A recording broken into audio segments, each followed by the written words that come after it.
श्रोता प्रेमियों, मैं राम सागर शास्त्री आप लोगों के समक्ष रखने जा रहा हूं कौशल्या विवाह। देखिए, कौशल देश के राजा सुकौशल के यहाँ उनकी पत्नी अमृत गाधा के गर्भ से शतरूपा ने जन्म लिया। राजा ने उसका नाम कौशल्या रख दिया कि कौशल के भूप सुकौशल घर शतरूपा ने था जन्म लिया। कौशल्या उसका नाम रखा, राजा ने अति उत्साह किया। धीरे धीरे कौशल्या विवाह के योग्य हो गई। राजा सुकौशल ने अयोध्या में महाराज दशरथ के साथ रिश्ता तय कर दिया। रावण को जब यह बात मालूम हुई तो उसने मन में ठान लिया कि मैं यह विवाह होने नहीं दूंगा। अगर दशरथ का विवाह हो गया तो राजा अनरण्य का श्राप फलीभूत हो जाएगा, क्योंकि उन्होंने मुझे श्राप दिया था कि मेरे वंश में तेरे काल का जन्म होगा। कि गर ब्याह हो गया दशरथ का तो पैदा होगा लाल कोई, निश्चय ही मुझको मारेगा लेगा अवतार काल कोई। आज तो जिस दिन बारात जाने वाली थी उस दिन महाराज दशरथ सरयू में नौका विहार कर रहे थे। रावण ने वहां पहुंचकर बाणों की वर्षा करके दशरथ को नौका सहित जल में डुबो दिया और कौशलपुर में पहुंचकर इसने कौशल्या का हरण कर लिया। किताब 10 मुख कौशलपुर गयऊ और कौशल्य हरिलावत भयऊ। कौशल्या को मंजूसे में बंद करके इसने समुद्र तट पर पहुंचकर राघव मत्स्य को सौंप दिया। राघव मत्स्य एक निशाचर था जो घड़ियाल के रूप में समुद्र में रहता था। कि सहित मंजूसा सागर जाई और राघव मत्स्य दीहि से सौ पाई। राघव मत्स्य ने मंजूसे को मुंह में दबा लिया। आज तो जब उसे भूख लगी तो उसने उस मंजूसे को समुद्र के तट पर रख दिया और शिकार करने के लिए चला गया।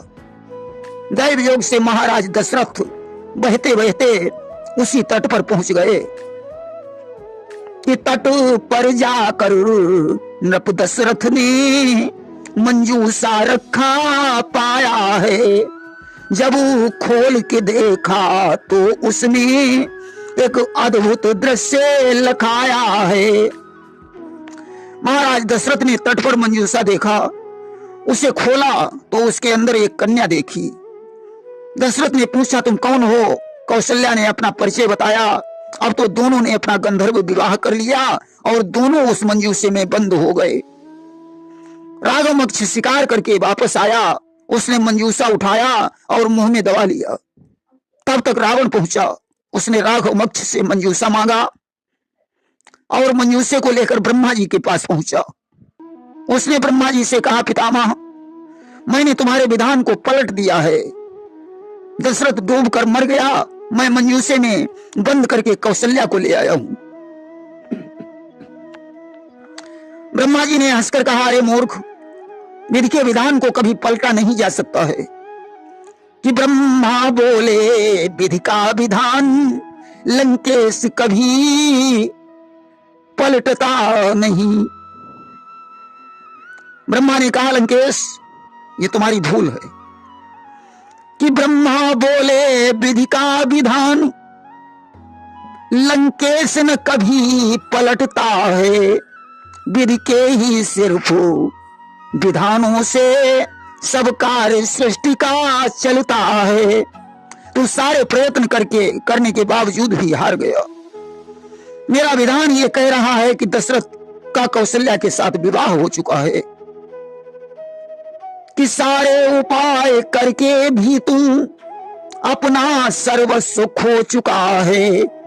मेरा विधान यह कहता है दशरथ का ब्याह हो चुका है। रावण ने ज्यों मंजूसा खोला, उसने कौशल्या के सहित दशरथ को देखा। अब तो उसने म्यान से तलवार निकाली और ज्यों प्रहार करना चाहा, ब्रह्मा ने रावण का हाथ पकड़ लिया। कि बढ़कर तभी विरंच ने पकड़ा उसका हाथ, बोले क्या कर रहा है ओ लंका के नाथ। ब्रह्मा ने कहा लंकेश क्या कर रहा है, अगर तूने इन पर प्रहार किया तो राम अभी प्रकट हो जाएगा और तेरा वध कर देगा, कि यदि बार किया इन पर तूने तो दृश्य और दिखलाएगा, तेरा वध करने के खातिर वो राम प्रकट हो जाएगा, इसलिए इन्हें छोड़ दो, यही तुम्हारे लिए बेहतर होगा। कि छोड़ दिया दशकंठ ने विधियादेश विचार, कौशल्या के साथ में लौटे अवध भुवार। आज राजा दशरथ कौशल्या के सहित अयोध्या में वापस लौट आए। प्रेम से बोलिए वृंदावन बिहारी लाल की जय।